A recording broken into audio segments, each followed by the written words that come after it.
그러니까 김길태 사건 자체가 김길태 사건 얘기를 좀. 2010년에 초등학교 6학년에서 이제 중학교 입학을 앞둔 어떤 학생. 어머니와 통화한 뒤 연락이 끊겼습니다. 이틀 뒤 경찰은 수사본부를 설치하고 아동성폭력 전과가 있는 김길태를 유력한 용의자로 지목했습니다. 2010년 1월에 김길태가 성범죄를 저지르고 도주하던 중이었거든요. 수배 중이었어요. 근데 그 지역이 공가 폐가가 굉장히 많은 지역이어서 거의 한 달 가까이 숨어 있을 수가 있었던 거거든요. 근데 그 숨어 있었던 곳에서 아주 가까운 곳이 사실 그 피해 학생의 집이어서 그 범죄가 발생을 하고 물탱크 안에 이제 시신을 방치하고 열흘이 지났었던 그런 사건인데 13살 이모 양이 납치 살해된 부산 주택가. 실종된 지 열흘 만에 이 양의 집에서 100m가량 떨어진 집 물탱크 안에서 숨진 채 발견됐습니다. 그러다 시신 발견 나흘째인 오늘 낮 3시쯤 피의자 김길태는 인근 빌라 주차장 앞에서 경찰에 검거됐습니다. 그러니까 그 사건이 있었던 곳의 지역적 특성을 보면 그 일대에 CCTV가 정말 한 대밖에 없었어요. 그 당시에. 김 씨가 워낙 이곳 지리에 익숙하고 좁은 골목이 많고 CCTV가 없는 골목길이 많아 이례 전술로 그물망시 수색을 펼치고 있는 겁니다. 사건이 발생했던 데가 골목이 굉장히 구불구불해서 범죄자가 도주를 하면 잡을 수가 없는 도로인 거예요. 그래서 실제로 김길태가 잡힐 뻔하다가 도주했었거든요. 그래서 김길태 사건이 있고 나서 환경 정비를 통해서 범죄 기회를 낮춰서 범죄율을 줄이자, 그러니까 이런 취지에서 환경 개선 사업을 했던 곳 중에 하나가 여기 청학동 해돋이 마을이거든요. 여기는 청학동 해돋이 마을이라는 곳에 와봤습니다. 주로 벽화 내용들이 꽃. 네, 굉장히 밝게. 밝게. 그리고 이건데요. 이제 안전지킴이 존이라는 데인데 들어가서 저 비상벨을 누르면 문이 잠겨요. 출동할 때까지는 밖에선 절대로 문을 열 수 없게 해놨거든요.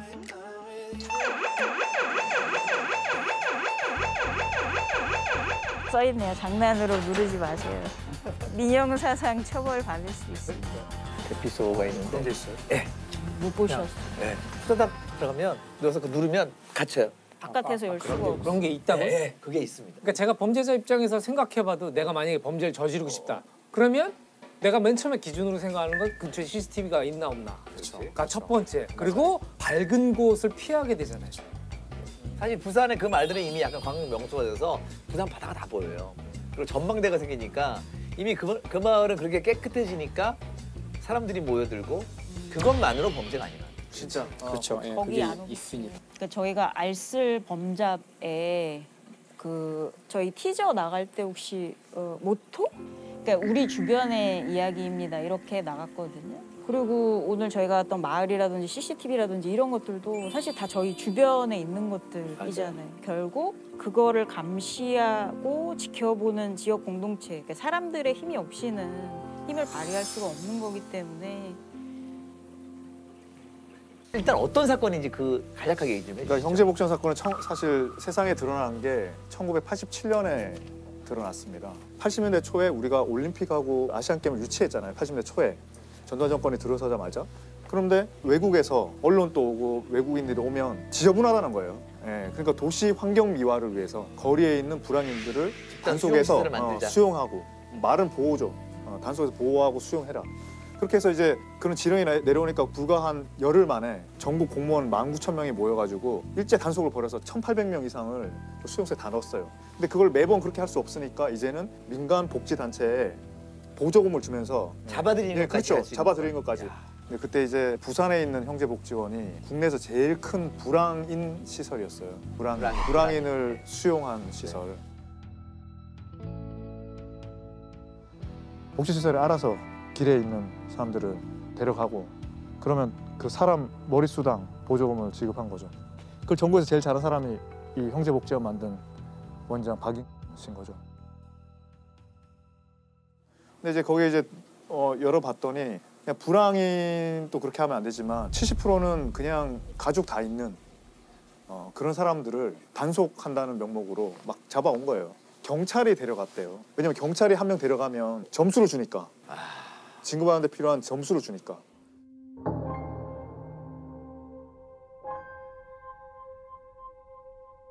근데 그 중에서 확인된 사망자만 513명 그 안에서. 근데 한번 들어가면 못 나오는 거예요.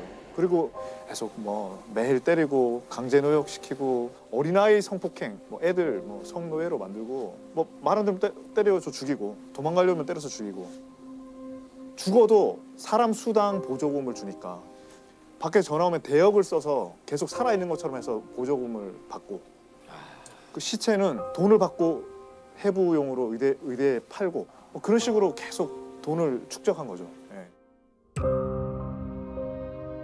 좀 어린 애들부터 한 80 거의 노인까지 계속 노동을 시키는 겁니다.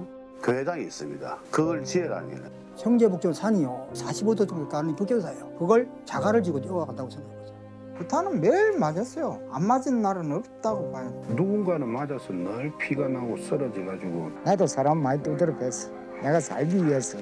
성폭행이라든지 구타라든지 그런 걸 심상치 많이 보고 조금 눈을 붙이고 있는데 그 소대장이 이제 성폭행을 했죠. 딴 언니들이 밤에 불기 가면 사탕 같은 걸 얻어와요. 멍청한 것들이 그 언니가 나가고 언제쯤 온다는 시간에 그 서 있는 거예요. 그거 얻어쳐먹으려고. 그게 성폭행인 줄 모르고 멍청한 것들이. 탈출을 하는데 막 호래기 소리 나는 게 호래기. 그 낭떠러지 떨어졌는데도 아픈지도 몰라요. 막 죽으라 막 뛰네. 끔찍스러울 정도로 높아요. 뛰내렸다가 다리 완전히. 그곳은 정말 지옥과 같은 곳이다. 천안 법과학 감정실에 갔다 왔거든요.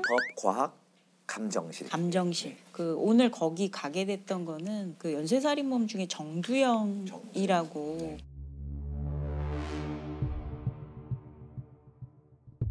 살인을 저지른 건 뭐 부산, 울산 이 지역인데 근데 마지막으로 잡힌 게 천안이었거든요.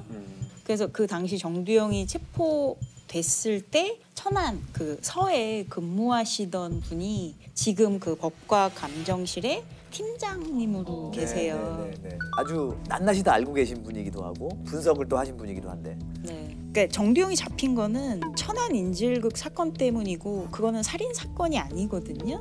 그래서 부산 지역의 그 미제 살인 사건과 연결시킬 고리가 없었는데 아까 이관우 팀장님이 웬 인질극을 하다 잡힌 사람이 있는데 정두영이라는 사람이 있는데 범죄경력조회라고 이제 전과가 나오잖아요. 그 전과를 봤더니 부산 지역에서 살인을 저지른 전과가 있었던 거예요. 정두영한테. 그래서 이제 혹시 그 몽타주를 좀 보내봐라 천안 쪽으로. 그래서 몽타주를 받아봤더니 굉장히 좀 비슷해서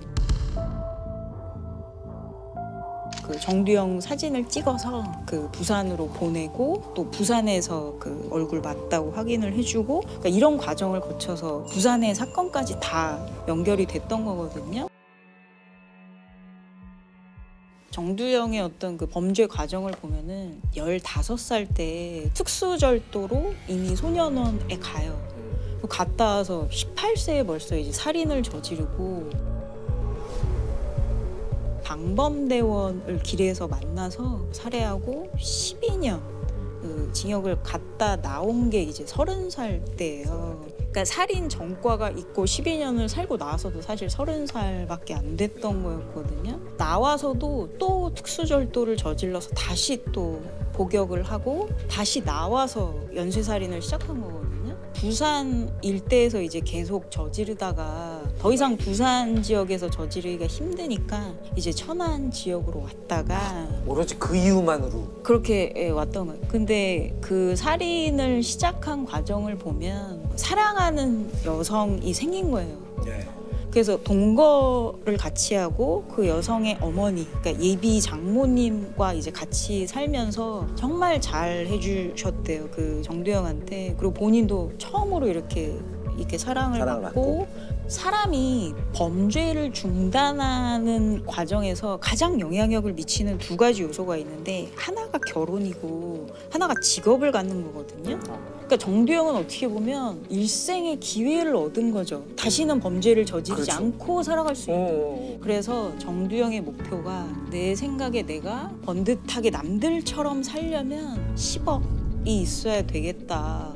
뭔가 PC방, 게임방 이런 걸 하고 아파트도 있고 하려면 10억라고 목표를 정하고 그 목표를 위해서 부유층 거주 지역 빌라에 들어가서 그 범행을 저지르게 된 거거든요. 야, 내 행복을 위해서 그러니까. 남을. 그러니까 내가 돈을 마련하는 방법은 그 방법밖에 몰랐던 거네요. 그 수영 생활을 하고 나오신 분들도 열심히 일하시는 분들 분명히 계신데 많아요. 정두영의 범죄는 사람을 죽이는 게 주 목적이 아니고 나는 10억이라는 목표를 달성해야 되는데 그러려면 연쇄를 저질러야 되잖아요. 그리고 연쇄적으로 저지르는데 잡히지 않는 게 중요하다고 판단을 했겠죠. 그렇기 때문에 목격자를 남기지 않으려고 다 살해하는 그 행태를 보이거든요.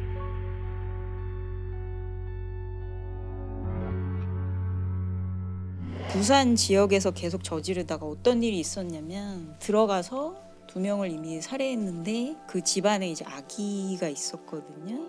근데 처음에 그 아기를 보고 그 공간에서 아이를 작은 방에 넣어놔요. 살해 저지르고 금고를 하려고 하다가 이제 그 아이 엄마가 오신 거예요. 그 처음에는 정두영이 또 이제 상해를 가하다가 그 여자분이 아이가 있다 살려달라고 이렇게 하시니까 정두영이 잠깐 고민을 하다가 아이 잘 키우라고 하고 그 여자분 살려주고 거기 있는 걸 훔쳐갔거든요. 그러니까 목격자가 생긴 거예요. 생존자가 처음으로. 그래서 이제 몽타주가 나오게 된 거예요. 정두영 몽타주가. 근데 또 그 아이의 엄마를 이렇게 이불로 덮는 거 보면은 그 인간적인 죄책감이 없는 사람은 아닐 것 같은데. 그 정두영의 성장 과정이 어릴 때 이제 부모한테 버림받은 거죠. 이제 고아원에서 지내다가 엄마가 재혼하면서 또 데려갔는데 다시 또 거기서 고아원에 왔다는 거예요. 그러니까 엄마한테 2번 버림받았다는 거죠. 그래서 그 엄마는 애 잘 키우라고 뭐 했다는 분석도 있더라고요. 그렇게 인과관계가 또 참 불행한 사람이군요. 근데 그렇게 큰 사람이 대부분 범죄를 저지르지 않아요. 아. 그렇다고 그게 마치 이제 정당화될 수 있는 건 아니고. 약간 그 정두영이 나중에 잡히고 나서 뭐 내 안에 악마가 있다 뭐 이런 얘기를 했는데 나도 뭐 없이 살아가지고요. 남들처럼 그렇게 한번 살아보려고 그랬습니다. 제 마음 자체가 악마였는지 모릅니다. 근데 생각해보세요. 어떤 사람이 나한테 엄청난 뭐 잘못 피해를 끼쳤는데 그 사람이 내 안에 악마가 있는 것 같다라고 말하면 그 말을 듣는 사람은 어떤 생각이 들까요? 당연히 이 사람이 본인의 책임을 인정하지 않고 회피하는 거야. 그렇죠. 내 책임이 아니다라는 뜻으로. 그렇죠. 내가 한 게 아니다라는 건 똑같은 거잖아요, 사실은. 나는 선한 사람인데 이런 악행을 저지른 주체는 따로 있다. 그러니까 이런 식의 표현은 내가 어쩔 수 없었다. 통제력이 없었다. 굉장히 무책임한 발언이거든요. 사람들의 목숨을 아무렇지도 않게 생각했던 거죠. 사이코패스, 소시오패스로 봐도 될까요? 그것보다도 그 만성적 범죄자라고 하거든요. 직업 범죄자라고 하는데 말 그대로 범죄가 직업이 된. 그러니까 이게 어떻게 나온 개념이냐면 1945년에 필라델피아에서 태어난 10,000명 정도의 그 코호트 세대를 18년 동안 추적을 해서 경찰에 공식적으로 체포 기록을 이제 본 거거든요. 여기서 굉장히 유명한 개념이 만성적 6%라는 게 18해 동안 이 10,000명이 저지른 모든 범죄의 반을 6%에 해당하는 사람이 저예요. 그리고 더 위험한 거는 중범죄 있잖아요. 살인, 뭐 강도, 강간. 그거의 70-80%를 이 6%가 다 저지른 거거든요.